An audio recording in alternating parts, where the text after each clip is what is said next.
नमस्कार दोस्तों, हिंदी मस्ती चैनल में आप लोगों का स्वागत है। और हम लोग जो है कि पढ़ रहे हैं वर्णमाला। और वर्णमाला में एक भाग हम लोग पढ़ चुके हैं। एक भाग जो है हम लोग पढ़ चुके हैं वर्णमाला में। आज हम लोग भाग 2 पढ़ेंगे, अर्थात दूसरा वीडियो देखेंगे वर्णमाला में। और वर्णमाला में हम वर्ण क्या है, कैसे है, उसकी चर्चा हम लोग कर चुके थे। आज हम लोग पढ़ेंगे, जिससे वर्ण को हम लोग 2 भागों में बांट कर पढ़े थे, एक स्वर और एक व्यंजन। और स्वर को हम कई आधार पर हम लोग देखे थे।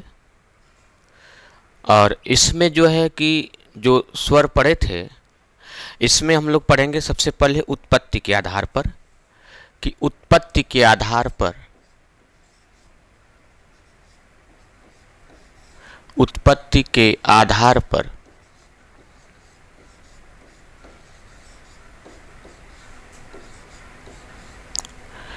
उत्पत्ति के आधार पर स्वर का वर्गीकरण हम लोग करेंगे।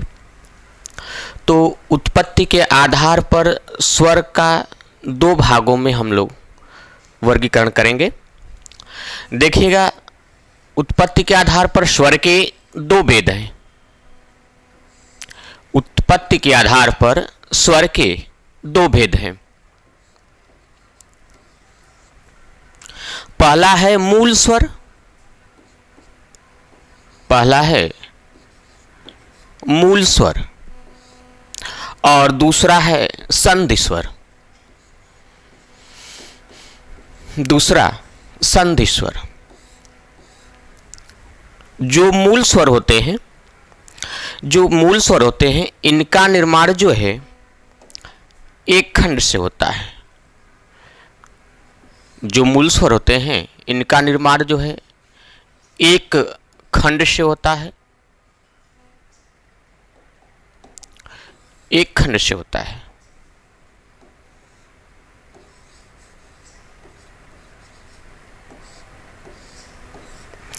और जो संधि स्वर हैं, इनका निर्माण जो है 2 खंड से होता है।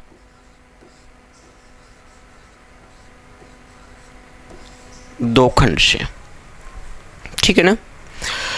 और मूल स्वर आप लोग जानते होंगे कि मूल स्वर किसे कहते हैं। तो मूल स्वर जो है अ है, ई, उ और री, यही मूल स्वर हैं। मूल स्वर यही हैं, अ, ई, उ, री। इनका निर्माण जो है एक खंड से हुआ है, और मूल स्वर यही हैं। फिर इसके बाद विद्वानों ने सोचा कि कुछ और स्वर बनाया जाए। तो वे लोग जो है कि देखिएगा, इसी अ को लिए, अ में देखिएगा जो अ है प्लस अ को अ में ही जोड़ दिए। अ को अ में जोड़े तो दीर्घ आ का निर्माण हुआ, आ का। फिर इसके बाद ई को ई में जोड़े, ई प्लस ई, तो दीर्घ ई का निर्माण हुआ। इसके बाद उ को उ में मिलाए तो दीर्घ उ का निर्माण हुआ। इसके बाद ये लोग री को री में मिलाए तो दीर्घ री का निर्माण हुआ, ठीक है ना। जब विद्वान पहले मूल स्वर यही थे, अ, ई, उ, री। इसके बाद सोचे कि और स्वर बनाया जाए। तो वे लोग अ को अ में जोड़े तो दीर्घ आ का निर्माण हुआ, ई में ई तो ई का, उ में उ का तो दीर्घ उ का, और री में री का तो दीर्घ री का। लेकिन ये ख्याल करेगा, ये जो री है, इसका प्रयोग हमारे हिंदी भाषा में नहीं होता है, इसलिए इसे हम लाल कलर से लिख दिए हैं। ये खतरा है, इसका प्रयोग हम लोग नहीं करेंगे, ठीक है ना। बस यही देखेंगे आ ई उ, इतना हुआ। इसके बाद विद्वानों ने सोचा कि कुछ और स्वर बनाया जाए, कुछ और स्वर बनाया जाए। तो इसमें देखिएगा अ को, देखिए अ में जो है ई जोड़ दिए, अ में ई जोड़े। देखिएगा यहां पर अ में ई जोड़े तो ए का निर्माण हुआ, अ में ई जोड़े तो ए का निर्माण हुआ, अ में ई जोड़े तो ए का। फिर इसके बाद वे अ को ही लिए, अ में ए को ले लिए। जब अ में ए को जोड़े तो आय का निर्माण हुआ, ठीक। फिर इसके बाद विद्वानों ने अ में उ जोड़ दिए, अ में उ जोड़े तो देखिएगा जब अ में उ जोड़े, अ में उ तो ओ का निर्माण हुआ।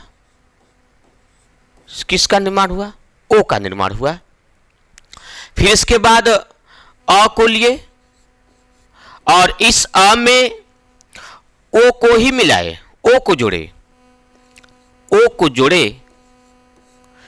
तो औ का निर्माण हुआ, औ का निर्माण हो गया। देखिएगा संधि का मतलब ही होता है जोड़, और यह दो खंड से इनका निर्माण हुआ है। यहां देखिए अ में अ जोड़े हैं तो आ, ये भी दो खंड से निर्माण हुआ है। ई में ई जोड़े हैं तो दीर्घ ई, इसमें भी दो खंड है। उ में उ जोड़े हैं तो दीर्घ उ, इसमें भी दो खंड है। इधर भी देखिए अ में ई जोड़े हैं तो ए का निर्माण हुआ है, यह भी दो खंड से निर्माण हुआ है। आय भी दो खंड से निर्माण हुआ है, ओ भी दो खंड से निर्माण हुआ है, और अ में ओ जोड़े हैं तो औ भी दो खंड से निर्माण हुआ है। तो संधि स्वर इसलिए कहा जाता है कि इनका जो निर्माण हुआ है ये दो खंड से हुआ है, इनका जो निर्माण हुआ है यह दो खंड से निर्माण हुआ है। तो फिर इसके बाद विद्वानों ने ये देखा कि जो इनका निर्माण हुआ है, जो इनका निर्माण हुआ है ये अ में अ ही जोड़े हैं, मतलब अ में अ जोड़े हैं, वही स्वर जोड़े हैं तो आ का निर्माण हुआ है, आ का निर्माण हुआ है।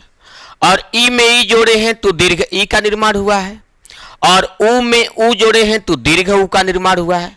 यानी एक ही तरह के स्वर हैं, एक जैसा एकदम ना। इधर भी देखिए उ तो दीर्घ उ, तो विद्वानों ने इन्हें दीर्घ स्वर नाम दिया कि एक ही जैसे स्वर से इनका निर्माण हुआ है, तो इसलिए विद्वानों ने इन्हें दीर्घ स्वर का नाम दिया, दीर्घ स्वर।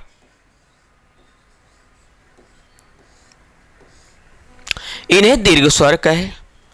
फिर इसके बाद देखिएगा अ में ई जोड़े तो ए का निर्माण हुआ। इसमें देखिएगा अ जो है अलग स्वर है या और ई जो है अलग स्वर है। ये दोनों का जब निर्माण हुआ तो इसमें जो है अ और ई अलग अलग स्वर हैं। यहां पर देखिएगा अ में ए जोड़े हैं तो आ का निर्माण हुआ है, अ में उ जोड़े हैं तो ओ का निर्माण हुआ है, और अ में ओ जोड़े हैं तो औ का निर्माण हुआ है। तो यहां जो है दोनों अलग अलग स्वर हैं, दो अलग अलग स्वर से इनका निर्माण हुआ है, इसलिए विद्वानों ने इन्हें संयुक्त स्वर नाम दिया। इन्हें जो है संयुक्त स्वर नाम दिया, संयुक्त स्वर। विद्वानों ने इन्हें संयुक्त स्वर नाम दिया इसलिए कि दोनों ये लोग जो हैं दो अलग अलग स्वर से इनका निर्माण हुआ है, इसलिए इन्हें संयुक्त स्वर नाम दिया। अब प्रश्न उठता है संख्या से। तो संख्या से अगर प्रश्न करे तो देखिएगा मूल स्वर की संख्या कितनी है। तो मूल स्वर की संख्या जो है 4 है। कितनी है? 4। यही मूल स्वर है, अ इ उ री, यही मूल स्वर है और इन्हीं से इन लोगों का निर्माण हुआ है, इन्हीं से ये लोग पैदा हुए हैं। यहां देखिएगा अ में अ जोड़े हैं तो आ, ई में ई जोड़े हैं तो दीर्घ ई, उ में उ जोड़े हैं तो दीर्घ उ न। यहां देखिएगा ये लोग एक ही जैसे स्वर हैं, इसलिए इनका जो नाम है सजातीय स्वर भी कहा जाता है। इन्हें जो है सजातीय स्वर भी कहा जाता है। सजातीय स्वर, सजातीय स्वर, इन्हें जो है सजातीय स्वर भी कहा जाता है कि एक ही जात के लोग हैं। और इधर देखिएगा अ में ई जोड़े हैं तो देखिए अ अलग स्वर है और ई अलग स्वर है, इसलिए इन चारों लोगों को विजातीय स्वर के नाम से जाना जाता है। विजातीय स्वर, ठीक है ना। देखिएगा मूल स्वर की संख्या तो 4 हो गया और इसके बाद जो दीर्घ स्वर है इनकी संख्या देखिएगा आ, दीर्घ ई, दीर्घ उ, इनकी संख्या 3 है और संयुक्त स्वर की संख्या 4 है। संयुक्त स्वर की संख्या कितनी है? 4 है। ए, ऐ, ओ, औ न। यहां प्रश्न यह बनता है कि देखिएगा उत्पत्ति के आधार पर स्वर के 2 भेद हैं, एक मूल स्वर, एक संधि स्वर। तो ख्याल करेगा अगर आपसे प्रश्न करे कि संधि स्वर की संख्या कितनी है, तो संधि स्वर की संख्या जो है हम लोग काउंट करेंगे 1 2 3 4 5 6 7। संधि स्वर की संख्या कितनी है? अगर संख्या से बात करें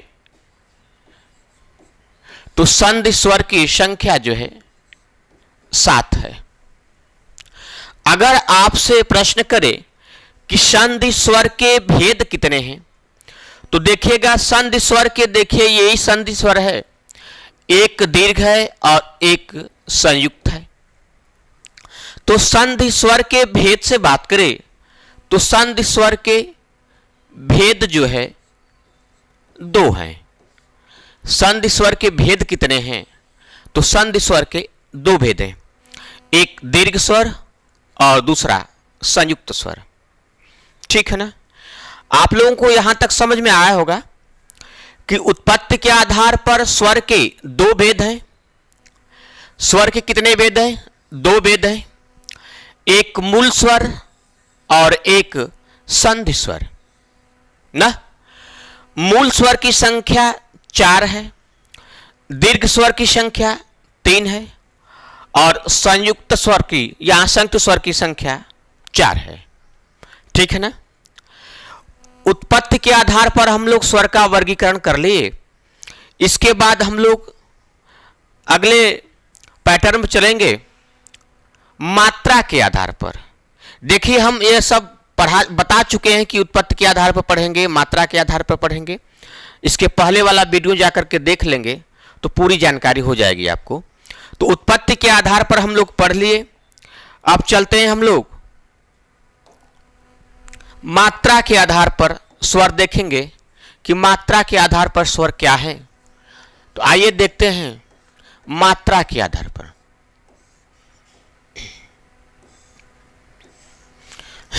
मात्रा के आधार पर देखिएगा, मात्रा के आधार पर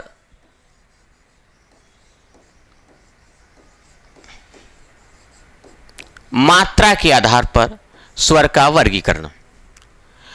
देखिए मात्रा के आधार पर स्वर के 3 भेद हैं। मात्रा के आधार पर स्वर के तीन भेद हैं।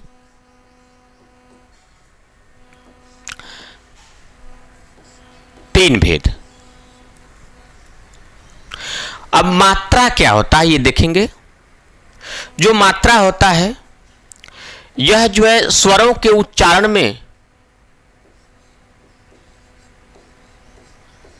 स्वरों के उच्चारण में लगने वाला स्वरों के उच्चारण में लगने वाला समय, इसी समय को मात्रा कहते हैं। तो मात्रा के आधार पर स्वर के तीन भेद हैं। एक है ह्रस्व स्वर, ह्रस्व, दूसरा दीर्घ है और तीसरा प्लुत है। देखिएगा, मात्रा के आधार पर स्वर के तीन भेद हैं। एक ह्रस्व स्वर, दूसरा दीर्घ स्वर और तीसरा प्लुत स्वर। ह्रस्व स्वर का निर्माण देखिएगा, यहां पर ह्रस्व स्वर का निर्माण एक खंड से होता है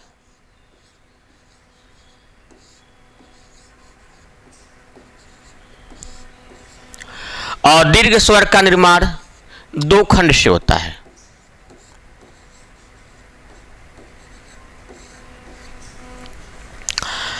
और ह्रस्व स्वर का एक बात और ख्याल करिएगा, इसमें जो है कम समय लगता है, इसमें जो है कम समय लगता है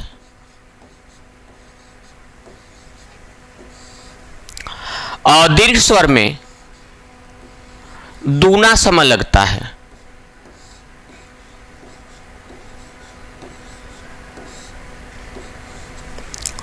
और प्लुत में जो है तिगुना समय लगता है। तिगुना समय।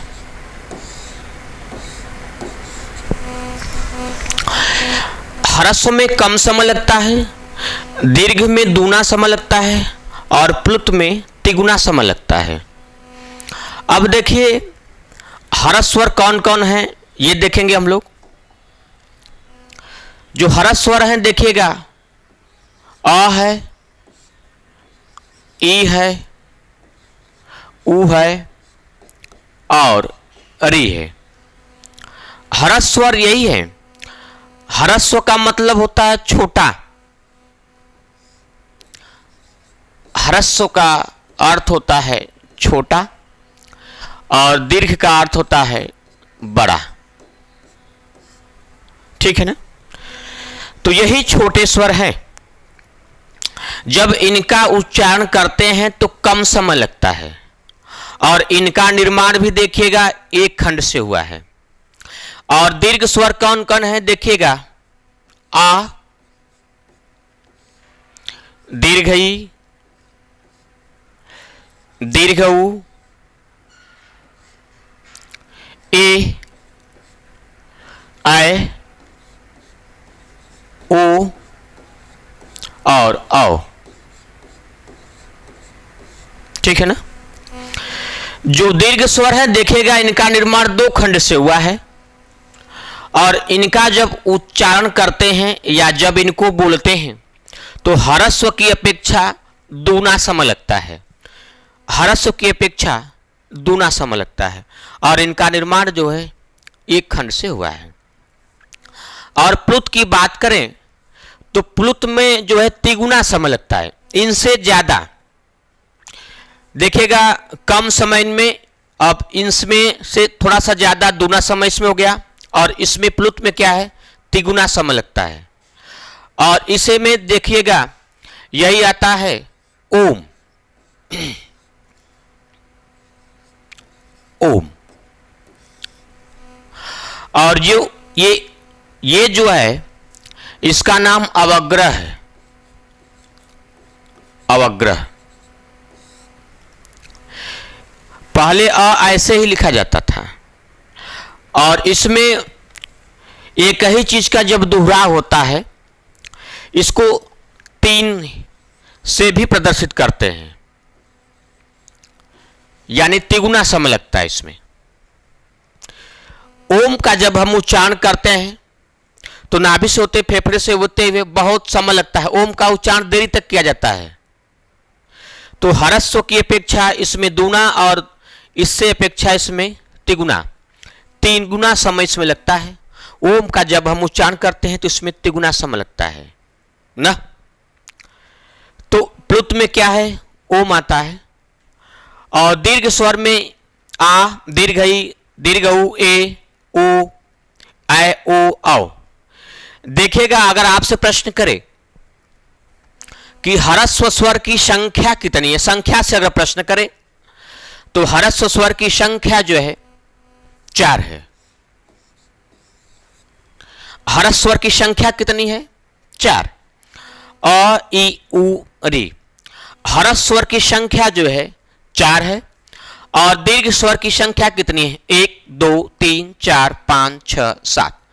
दीर्घ स्वर की संख्या 7 है ना। और ख्याल करेगा अगर आपसे पूछे परीक्षा में कि दीर्घ स्वर की संख्या कितनी है तो 7 बताइएगा। लेकिन अगर उत्पत्ति के आधार पर प्रश्न करे कि उत्पत्ति के आधार पर दीर्घ स्वर की संख्या कितनी है तो देखिएगा उत्पत्ति के आधार पर दीर्घ स्वर की संख्या 3 हम लोग पढ़े थे, ठीक है ना। लेकिन अगर आपसे संख्या से बात करें तो 7 बताइएगा आप लोग।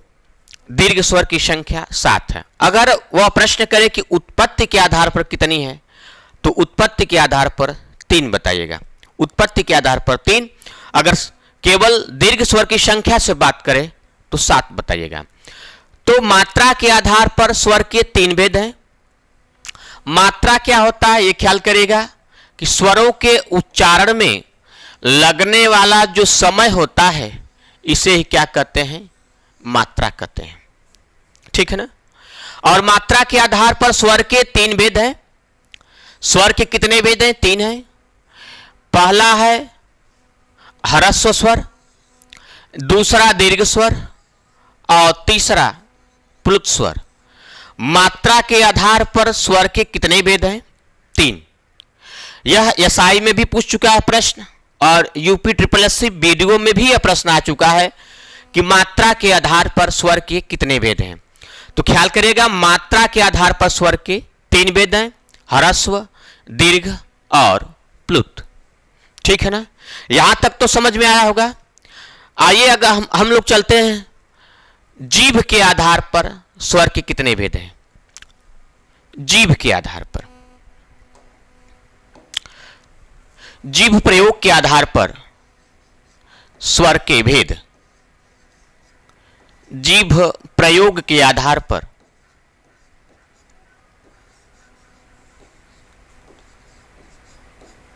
जीभ प्रयोग के आधार पर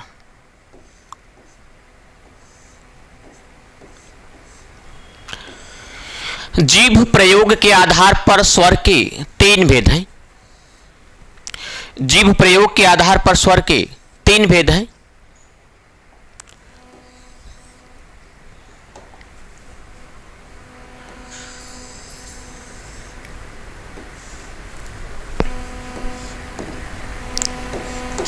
जीभ प्रयोग के आधार पर स्वर के 3 भेद हैं। हम लोग स्वर का वर्गीकरण कर रहे हैं जीभ प्रयोग के आधार पर। तो 3 भेद कौन कौन है। पहला है अग्र स्वर, दूसरा है मध्य स्वर और तीसरा है पश्च स्वर। तीसरा है पश्च स्वर। देखिएगा हम इसी स्वर की बात कर रहे हैं। कौन स्वर,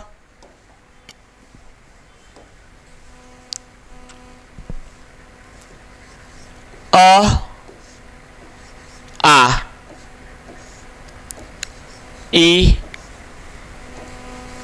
दीर्घ ई, उ, दीर्घ उ, री,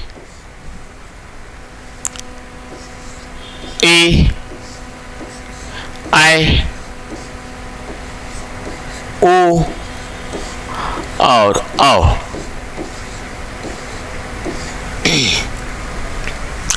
यही संख्या में यही 11 है। अ, आ, ई, उ, री, ए, ऐ, ओ, औ।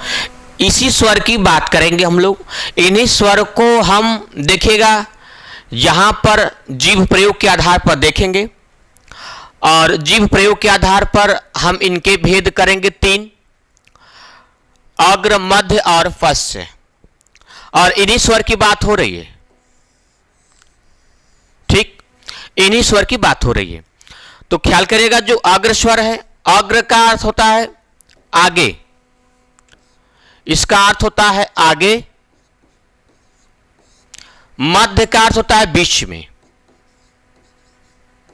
और पश्च का अर्थ होता है पीछे। पश्च का अर्थ होता है पीछे, ठीक है ना।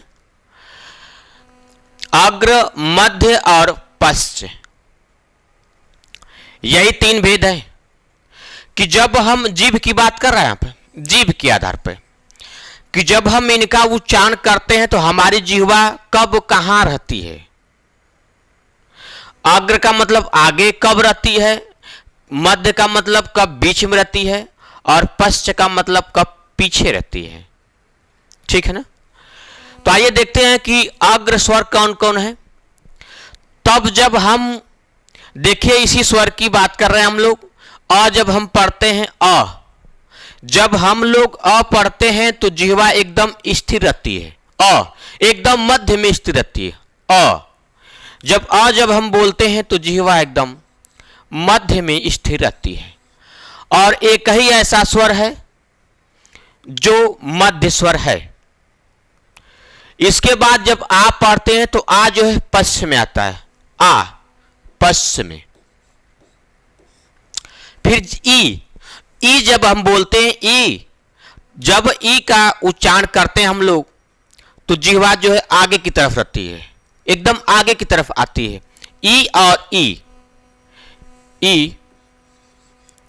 और ई, दोनों ई।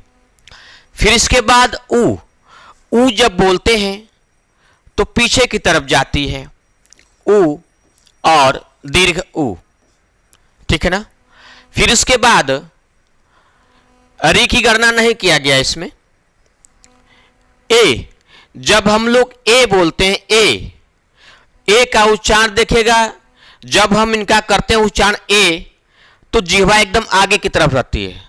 आप लोग शीशा ले लीजिएगा कांच घर पे और जीभ निकाल कर देखिएगा, जब ए बोलते हैं ए तो जिह्वा एकदम आगे की तरफ रहती है ना। तो ए और आई, ठीक। फिर इसके बाद ओ और औ, ओ और औ, ठीक है ना। ये पश्च में आते हैं। मध्य में केवल अ है। अग्र में 4 वर्ण हैं, ई, ए, ऐ, और पश्च में आ, उ, ओ, औ, ये लोग हैं। देखिएगा, जीभ प्रयोग के आधार पर स्वर के 3 भेद हैं, यही अग्र, मध्य और पश्च। लेकिन इसको पढ़ने के बाद अगर बाई चांस आप परीक्षा में भूल रहे हैं तो एक ट्रिक हम बता रहे हैं, कभी नहीं भूलेंगे ना। वो कौन सी ट्रिक है देखिएगा। जो जिह्वा होती है ये लाल होती है, और जिह्वा आगे की तरफ नोकीली होती है। आगे की तरफ कैसी होती है? नोकीली होती है। तो देखिए, इनमें जो ये स्वर हैं, ये स्वर जो है, इनमें जो है जिह्वा की तरह नुकीला कितने लोगों में निकला है? तो ख्याल करिए, यहां देखिए, जिह्वा की तरह नुकीला 1, 2, 3, 4 ही ऐसे स्वर हैं जिनका जिह्वा की तरह नुकीला निकला है। यहां देखिए अग्रस्वर में 4 ही ऐसे स्वर हैं जिनका जिह्वा की तरह नुकीला निकला है ना। ये अग्रस्वर हो गए, मध्य में एक हैया है और बाकी जो बचे हैं उनको पश्च में रख दीजिए ना। अग्र में बस 4 ही है जिनका जिह्वा की तरह नुकीला निकला हुआ है, देखिए 4 ही है। मध्य में एक ही है अ, और पश्च में आ उ उ ओ औ। बाकी आवे याद या न आवे सभी लोग क्या हैं, पश्च स्वर हैं। एक चीज ख्याल करिएगा, अ को जो है केंद्रीय स्वर के नाम से भी जाना जाता है। केंद्रीय स्वर, अ को जो है केंद्रीय स्वर के नाम से भी जाना जाता है। यहां देखिए आप लोग, जीभ प्रयोग के आधार पर हम लोग स्वर का वर्गीकरण किए, तो जीभ के आधार पर पूछे या जिह्वा के आधार पर पूछे कि स्वर के कितने भेद हैं, ये कई बार एग्जाम में आ चुका है। एसआई में भी आया है, वीडियो में भी आया, टेट में भी आया, कई जगह ये प्रश्न आ चुका है कि जीभ के आधार पर स्वर के कितने भेद हैं। तो जीभ के आधार पर स्वर के 3 भेद हैं, अग्रस्वर, मध्य स्वर और पश्च स्वर। नंबर 1 पर अग्रस्वर है, नंबर 2 पश्च स्वर और नंबर 3, नंबर 1 अग्र, नंबर 2 मध्य, नंबर 3 पश्च स्वर ना। पहले नंबर पर अग्र, दूसरे नंबर पर मध्य और तीसरे नंबर पर पश्च। जीभ प्रयोग के आधार पर 3 भेद हैं, अग्र, मध्य और पश्च। इसके बाद हम लोग चलेंगे ओष्ठ के आधार पर पढ़ेंगे, ओठ के आधार पर स्वर का वर्गीकरण। ओठ के आधार पर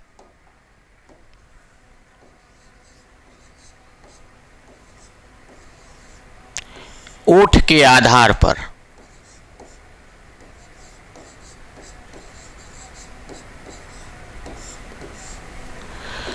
स्वर के भेद। ओठ के आधार पर स्वर के 2 भेद हैं। आपसे प्रश्न करे ओठ या ओष्ठ, बात एक ही है। ओठ के आधार पर स्वर के 2 भेद हैं, 2 भेद हैं। नंबर 1 अवृत्तमुखी, अवृत्तमुखी या अवृत्ताकार।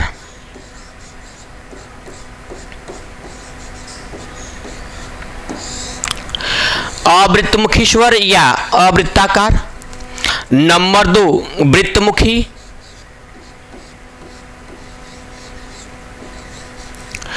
वृत्तमुखी या वृत्ताकार स्वर या वृत्ताकार स्वर। अ देखिएगा, अ का अर्थ होता है नहीं, अ का अर्थ होता है नहीं। वृत्त का अर्थ होता है गोला, वृत्त का अर्थ होता है गोला, और यहां वृत्त का अर्थ होता है गोला। जब हम स्वर का उच्चारण करते हैं तो कब हमारा, देखिए ओठ के आधार पर बात कर रहा है, ओठ की बात कर रहा है कि जो हमारा ओठ है, ये ओठ कब कैसे रहता है, अवृत्त में कब गोलाकार होता है और कब जो है गोलाकार नहीं होता है, कब गोलाकार होता है, ये ओठ की बात कर रहा है। ओठ की बात हो रही है यहां पे।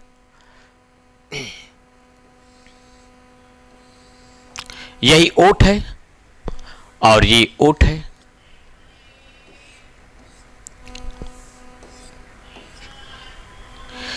देखिएगा, जब हम इन्हीं स्वर की बात हो रही है, अ, आ, ई, दीर्घ ई, उ, दीर्घ उ, री, ए, ऐ, ओ और औ, इन्हीं की बात हो रही है। जब हम अ पढ़ते हैं अ, तो हमारा ओठ जो है गोलाकार नहीं हो रहा है। जब हम अ का उच्चारण करते हैं तो हमारा ओठ जो है गोलाकार नहीं हो रहा है। तो अ जो है अवृत्तमुखी स्वर है। अ जब हम आ पढ़ते हैं आ, तो ओठ जो है गोलाकार नहीं होता है। आ, ठीक। फिर ई जब पढ़ते हैं ई, तब भी नहीं होता है। और दीर्घ ई तब भी नहीं। ई और दीर्घ हुई, ठीक। ऊ जब बोलते हैं ऊ, ऊ देखिएगा, ऊ बोलते वक्त ही तुरंत हमारा ओठ जो है गोलाकार होता है। ऊ, ये आपका जो चोंच है, आप प्रयोग करिएगा, आपका जो चोंच है ये देखिए गोलाकार हो रहा है। ऊ ना, ऊ जब हम ऊ का प्रयोग करते हैं तो हमारा ओठ जो है क्या होता है, गोलाकार होता है। तो ऊ को इसमें रखेंगे वृत्त में, ऊ और दीर्घ ऊ, ठीक। अरी की गणना होती नहीं इसमें। फिर जब ए जब हम बोलते हैं ए, तो ओठ गोलाकार नहीं होता है। तो ए जो है इसमें आएंगे अवृत्तमुखी में। जब आय बोलते हैं हम लोग आय, तो ओठ गोलाकार नहीं होता है। तो आय इसमें आएंगे, इसमें, ठीक। इसके बाद ओ, बस माहौल बनाइए, ओ बस बोलिए ओ, ओ बोलते वक्त ही तुरंत हमारा ओठ जो है बस माहौल बना, बस सोचिए बस। तो क्या होता है, ओ में ओठ हमारा जो है गोलाकार होता है। ओ और आओ, आओ में भी गोलाकार होता है ना। शब्द की कितनी वैज्ञानिक तौर पर एकदम बांटा गया है एकदम से ना। देखिएगा, जब अ बोलते हैं तो ओठ गोलाकार नहीं हो रहा है, आ में भी नहीं हो रहा है, ई में भी नहीं हो रहा है, ई में भी नहीं हो रहा है। ऊ बस माहौल बनाइए, तुरंत देखिए गोलाकार हो जा रहा है। ऊ री की गणना नहीं होती है, ए आय नहीं होता है इसमें, अवृत्तमुखी में आएगा। ओ आओ जो है वृत्तमुखी में आएगा, ठीक है ना। इतना समझ में आया होगा आप लोगों को। एक चीज ख्याल रखिएगा, इसमें पूछा जाता है कि नहीं उदासीन स्वर कौन है। तो उदासीन स्वर जो है एक ही है, अ है, ये बहुत चर्चित हो रहा है। अ जो है उदासीन स्वर, इसका नाम दिया गया है उदासीन स्वर। उदासीन स्वर, उदासीन स्वर क्यों कहा जाता है इसे? उदासीन स्वर इसलिए कहा जाता है इसे कि जब हम अ बोलते हैं या उच्चारण करते हैं अ का, तो हमारा ओठ जो है उदास रहता है ना, एकदम उदास रहता है। जैसे अ बोलिए, आप लोग भी बोलकर देख सकते हैं। अ जब बोलते हैं तो इस ओठ पर कोई प्रभाव नहीं पड़ता है। अ बोलने से कोई प्रभाव नहीं पड़ता है। लेकिन आ जब बोलते हैं तो मुख पूरा खुल जाता है ना, मुख पूरा खुल जाएगा। लेकिन जब अ बोलते हैं तो अ बोलते वक्त ओठ पर कोई प्रभाव नहीं पड़ता है, इसलिए इसे उदासीन स्वर के अंतर्गत रखा गया है, ठीक है ना। अगर आपसे पूछे कि उदासीन स्वर कौन है, तो अ ही ऐसा स्वर है जो कि उदासीन स्वर है, ये उदास है, ठीक है ना। अब हम लोग पढ़ेंगे इसके बाद ओठ। देखिएगा, अगर ओठ के आधार पर आपसे प्रश्न करे तो ओठ के आधार पर स्वर के दो भेद हैं। पहला है अवृत्तमुखी स्वर या अवृत्ताकार, दूसरा है वृत्तमुखी स्वर या वृत्ताकार, ठीक है ना। अवृत्तमुखी में स्वर जो है अ आता है, आ ई ए ऐ, और वृत्तमुखी या वृत्ताकार में उ ओ औ, ठीक है ना। इतना समझ में आया होगा आप लोगों को ना। इसके बाद हम लोग चलेंगे मुख विवर के आधार पर पढ़ेंगे, स्वर का वर्गीकरण देखेंगे मुख विवर के आधार पर। आइए उसको भी देख लेते हैं। मुख विवर के आधार पर स्वर के कितने भेद हैं। मुख विवर के आधार पर, मुख विवर के आधार पर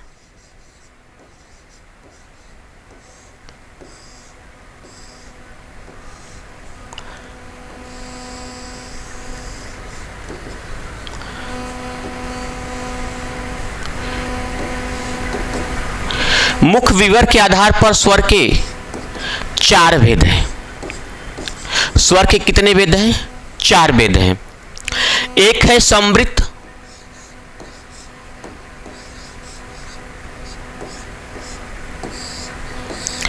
दूसरा है अर्ध समृत,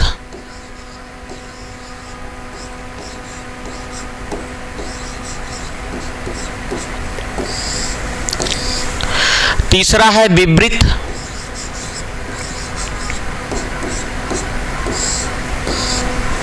और चौथा है अर्ध विवृत।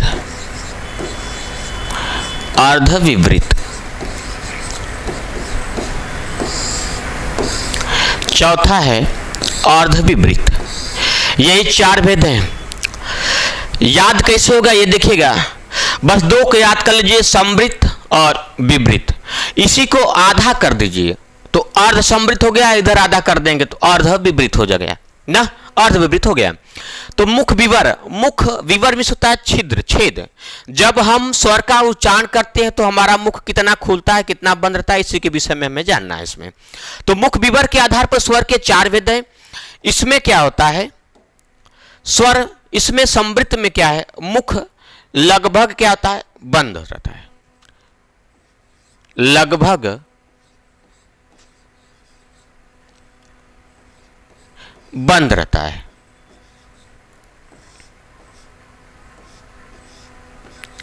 इसमें समृत में क्या है, लगभग बंद रहता है। और अर्ध समृत में क्या है, आधा बंद रहता है। क्या होता है, आधा बंद रहता है।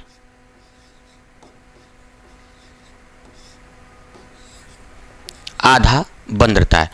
विवृत में क्या होता है, पूरा खुला रहता है। मुख क्या है, पूरा खुला रहता है।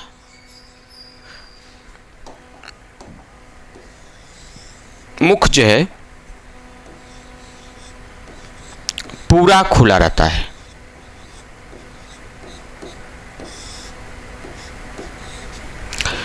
विवृत में मुख जो है पूरा खुला रहता है, और अर्ध विवृत में जो है आधा खुला रहता है।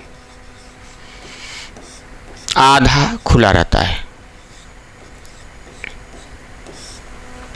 मुख जो है आधा खुला रहता है।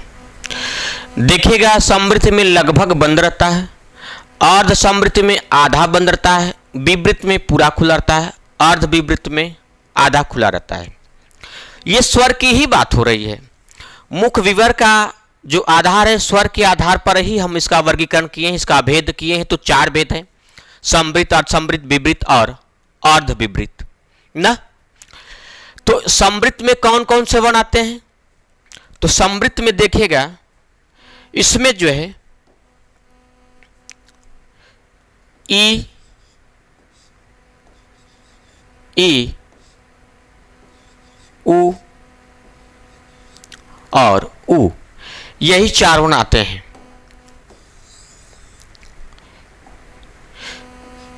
ई, दीर्घ ई, उ और दीर्घ उ। समृत में यही 4 चरण है, ये 4 वर्ण है। यही ई, दीर्घ ई, उ, दीर्घ उ, यानी ई उ उ ना, ई उ उ, यही 4 वर्ण हैं, 4 स्वर हैं, ई और उ उ। अर्ध समृत में क्या है, ए है, ए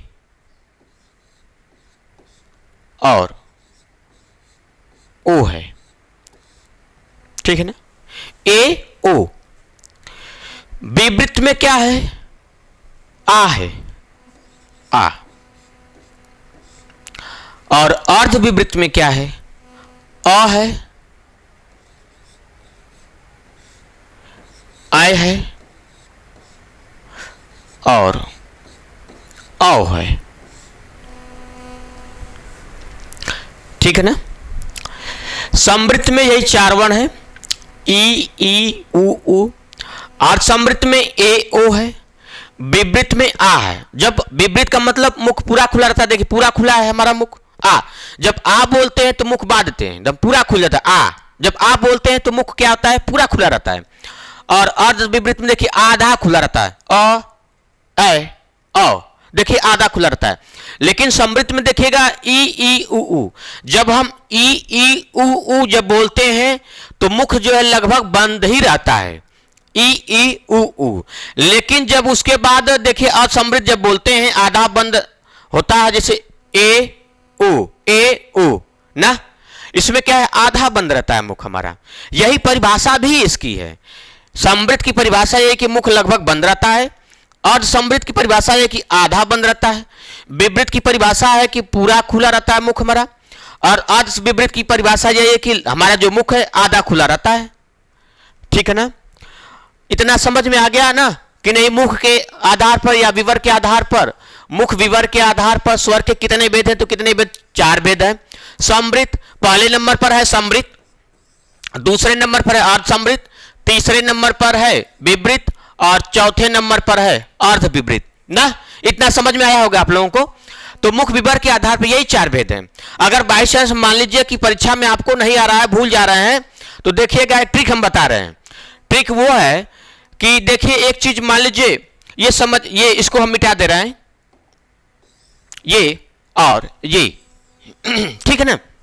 मान लीजिए परीक्षा पीरियड में आप लोग हैं और आप लोगों को नहीं समझ में आ रहा है, तो देखिएगा हम बता रहे हैं ट्रिक। कैसा ट्रिक है, देखिए इसमें क्या है, जो समृद्ध है, समृद्ध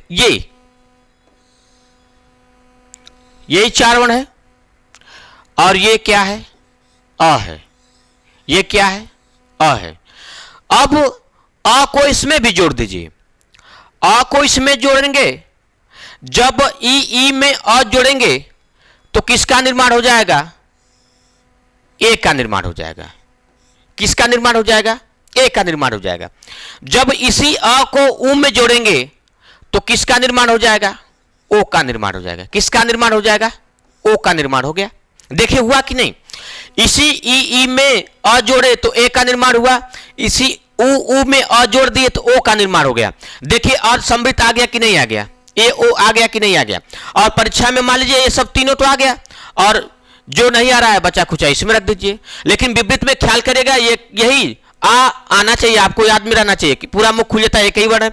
समृद्ध में यही 4 वर्ण है, ई उ, और इसके बाद इसी में अ जोड़ देंगे, ई में अ जोड़ेंगे तो ए का निर्माण हो जाएगा, उ में अ जोड़ेंगे तो ओ का निर्माण हो गया। और जो बचा है इधर रख दीजिए, आए या न आवे, क्या है बचा, देखिएगा अ है, आय है और औ है, यही है ना, यही है ना। कितना सटीक एकदम ट्रिक है आपका।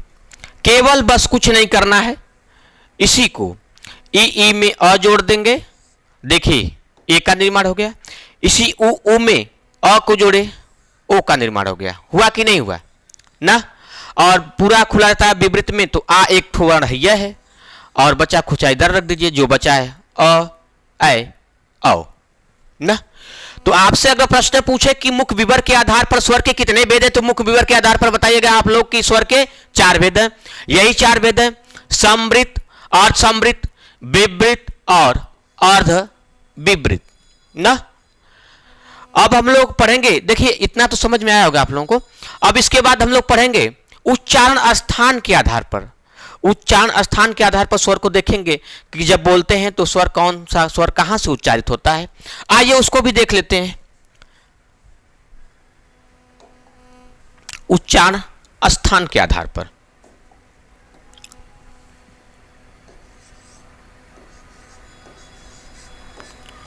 उच्चारण स्थान के आधार पर,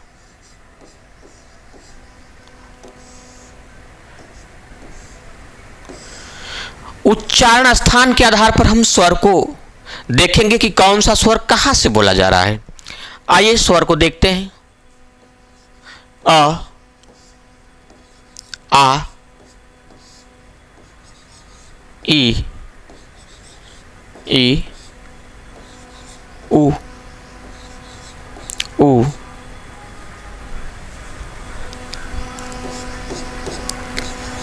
री, ए आई ओ आओ, ठीक है ना। यही स्वर है, यही स्वर है। अ आ ई उ री ए ऐ ओ औ ना।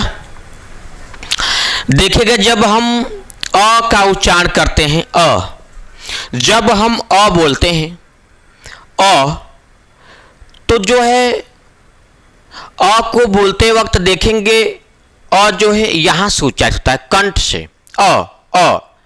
यहां दाब कर देखिएगा, यहां से उच्चारित होता है ना। ज्यादा कस के मत दबा दीजिएगा, नहीं तो गारंटी लेस हो जाएंगे, तो कहेंगे यही दबाए थे ना। तो अ जब हम बोलते हैं या उच्चारण करते हैं अ का ना, तो अ यहां से उच्चारित होता है अ ना। तो अ और आ ये जो है, ये दोनों वर्ण जो है, ये दोनों स्वर जो है कंठ से उच्चारित होते हैं। कहां से? कंठ से उच्चारित होते हैं। अ और आ ये दोनों स्वर जो है कंठ से उच्चारित होते हैं। जब ई बोलते हैं हम लोग, ई तो तालु से बोला जाता है, जीभ तालु, देखिए तालु, ई और ई। जब ई और ई बोलते हैं तो ये दोनों स्वर जो है तालु से बोला जाता है। कहां से? तालु से। ऊ और ऊ जब हम उच्चारण करते हैं ऊ और ऊ का, बस माहौल बनाइए, ऊ बोलिए मत, बस माहौल बनाइए। देखिए ओठ से उच्चारित होता है ऊ और ऊ। कहां से उच्चारित होता है? ओठ से। ऊ और ऊ ये दोनों ओठ कहां से? ये दोनों वर्ण जो है ओष्ठ से उच्चारित होते हैं ना। ये ऊ और ऊ ओष्ठ से बोला जाता है, ठीक है। अब देखेंगे री को जब बोलते हैं, री को बोलते वक्त जीवा जो है जाकर के मूर्धा से टकराती है, री ना। तो री जो है मूर्धा से बोला जाता है। ये जो री है ये मूर्धा से बोला जाता है, मूर्धा से। अब यहां देखिए ए, पहले ये देखिए कि जो ए है इसका निर्माण कैसे हुआ है। ए का निर्माण जो है अ प्लस ई से हुआ है। ए का निर्माण जो है अ प्लस ई से हुआ है। तो हम ये देखेंगे जो अ है इसका उच्चारण स्थान कहां है। अ का देखिए यहां उच्चारण स्थान, अ का कंठ है। अ का उच्चारण स्थान कहां से है? कंठ से। और ई का उच्चारण स्थान कहां है? ई का उच्चारण स्थान तालु से है ना। तो ए का निर्माण जो है अ प्लस ई से हुआ है और अ का उच्चारण स्थान कंठ है, ई का उच्चारण स्थान तालु है। तो इनका जो है उच्चारण स्थान कंठ और तालु होता है। ए का उच्चारण स्थान कंठ और तालु से है। ये जो बोला जाता है कंठ और तालु के सहारे से बोला जाता है, इनका उच्चारण स्थान कंठ और तालु है। तो अ का भी उच्चारण स्थान कहां से है? कंठ और तालु से है। यानी ए और अ इन दोनों का उच्चारण स्थान कंठ और तालु है ना। अब हम लोग देखेंगे ओ को। देखिए जो ओ का निर्माण हुआ है, इसका जो निर्माण अ प्लस ऊ से हुआ है ना। इसका जो निर्माण हुआ है ओ का अ प्लस ऊ से हुआ है।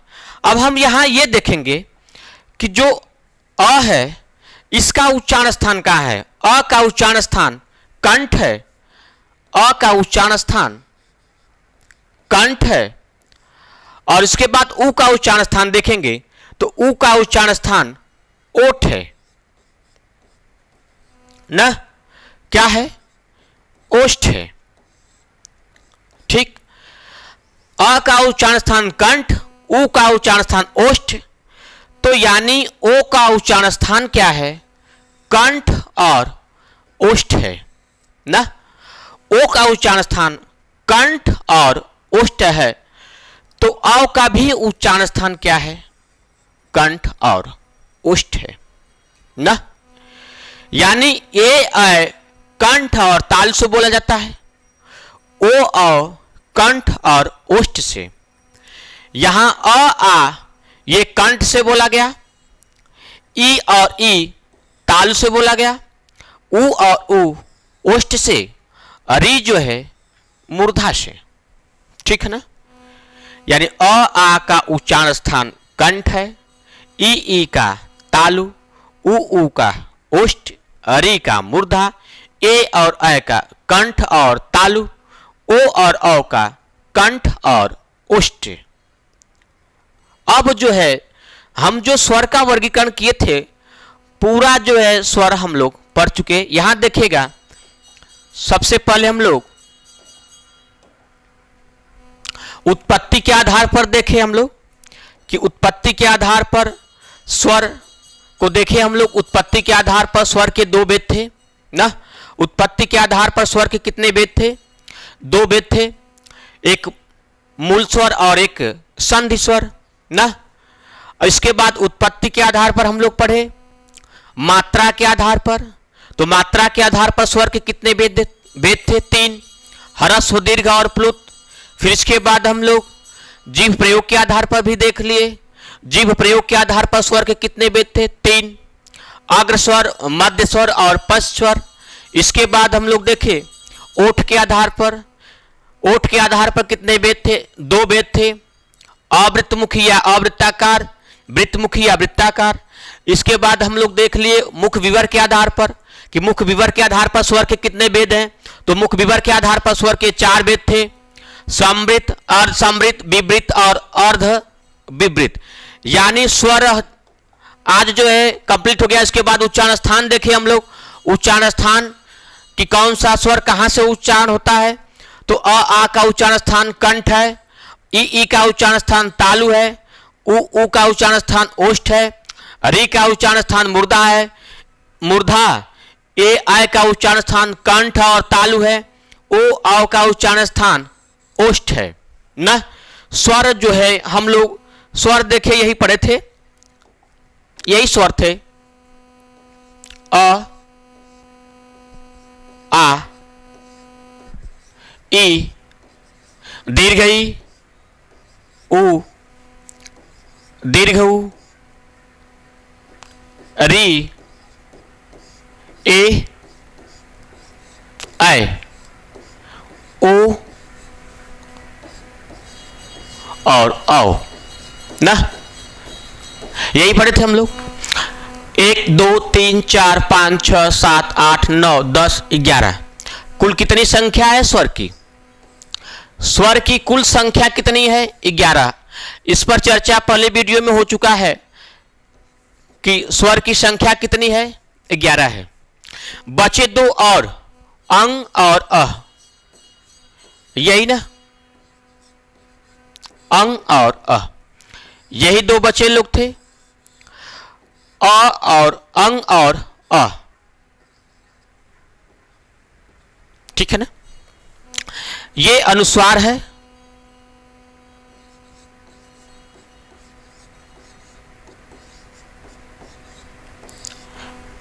और इसे विसर्ग के नाम से जाना जाता है।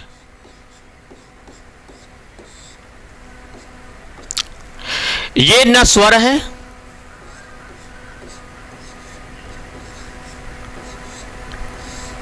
न तो स्वर ही है ये लोग, और न ही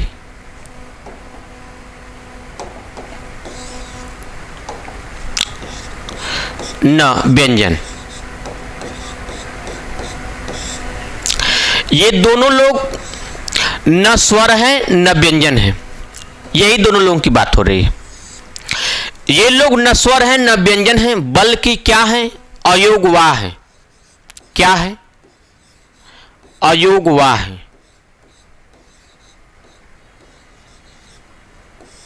अयोगवाह।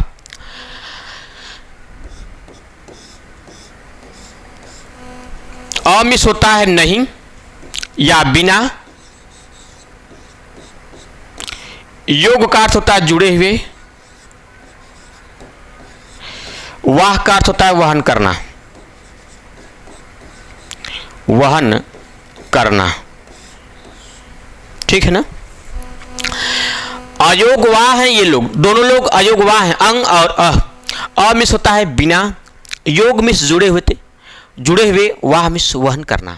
ये लोग इनके साथ जुड़े नहीं हैं स्वर और व्यंजन के, लेकिन जब इनको जरूरत पड़ती है तो इनका साथ देने के लिए हमेशा तत्पर रहते हैं ना।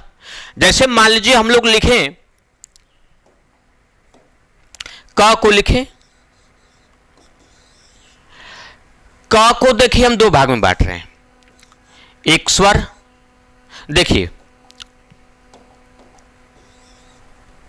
क क्या है यहां पर, क यहां पर देखिए क्या है, क व्यंजन है। क को अलग कर दीजिए, अ को अलग कर दीजिए। यहां क क्या है, व्यंजन है, और यहां अ क्या है, ये क्या है, तो ये जो है अ स्वर है। जब हम क को अलग किए तो क जब पहले लिखे हम लोग तो व्यंजन, और अ को बाद में लिखे तो स्वर है ना। तो यहां ये देखेंगे कि जब हम पहले लिखते हैं, पहले हमने लिखा तो व्यंजन कहा, और जब बाद में लिखा तो स्वर कहा ना। जब हम पहले लिखे, इसी क को देखे तोड़े हैं हम, पहले लिखे तो व्यंजन कहे और बाद में लिखे तो इन्हें स्वर कहे। इनको जो ये है अंग और अ, इनको जो है न तो हम पहले लिखे न तो बाद में लिखे। अगर हम पहले लिखते इनको तो व्यंजन कहते कि नहीं कहते। अगर हम इनको जो है इन दोनों को अगर पहले लिखते तो व्यंजन की कैटेगरी में डालते, और बाद में लिखते तो स्वर के कैटेगरी में डालते, स्वर कहते ना। ख्याल करेगा, इनको जो अगर हम पहले लिख दिए होते तो व्यंजन कहते और बाद में लिखते तो स्वर कहते। ये लोग न तो पहले लिखेंगे न तो बाद में ना। आप लोग भी देखिएगा सॉरी, आपके भी रिश्तेदार लोग होते हैं, आपके साथ नहीं रहते हैं, आप लोगों के साथ में नहीं रहते हैं, लेकिन जब आपको जरूरत पड़ती है तो आपके लिए तत्पर रहते हैं। आप लोग कहते हैं ना कि हमारे साथ वो नहीं है, लेकिन जब हमको जरूरत पड़ती है तो हमारा साथ देने के लिए तुरंत आ जाते हैं। ठीक वही दशा इन लोगों का भी है, इन दोनों की। ये लोग साथ में नहीं है, न तो स्वर है, न तो स्वर के साथ में है और न ही व्यंजन के साथ में, लेकिन इनको जब जरूरत पड़ती है तो इनका साथ देने के लिए तुरंत तत्पर रहते हैं ना। ये लोग इनका साथ देने के लिए, स्वर और व्यंजन का साथ देने के लिए तुरंत तत्पर रहते हैं, इसलिए इन्हें हम लोग अयोगवाह कहते हैं। अगर आपसे पूछे कि अयोगवाह की संख्या कितनी है, बार बार प्रश्न पूछा गया है कि अयोगवाह की संख्या कितनी है, तो अयोगवाह की संख्या जो है कितनी है, तो अयोगवाह की संख्या जो है 2 है। अयोगवाह की संख्या कितनी हुई, 2। लेकिन अगर आपसे पूछे स्वर की संख्या कितनी है तो स्वर की संख्या 11 है, और पूछे अयोगवाह की संख्या कितनी है तो अयोगवाह की संख्या जो है 2 है ना। इस तरह जो है स्वर जो है समाप्त हो गया। 2 वीडियो में हमने स्वर समाप्त किया, और आप अगर इस वीडियो को देख रहे हैं तो इसके पहले वाला वीडियो देखेंगे तो और ज्यादा समझ में आएगा ना। तो आज के लिए इतना ही, और अगले वीडियो में हम आएंगे व्यंजन लेकर के ना। और इसको जो है आप लोग खूब इत्मीनान से एकदम बैठ करके पूरा वीडियो देखिएगा। बहुत बारीकी से हम पढ़ाए हैं इसको, और आनंद भी आएगा, समझ में भी आएगा आप लोगों को, ठीक है ना। तो आज के लिए इतना ही, धन्यवाद।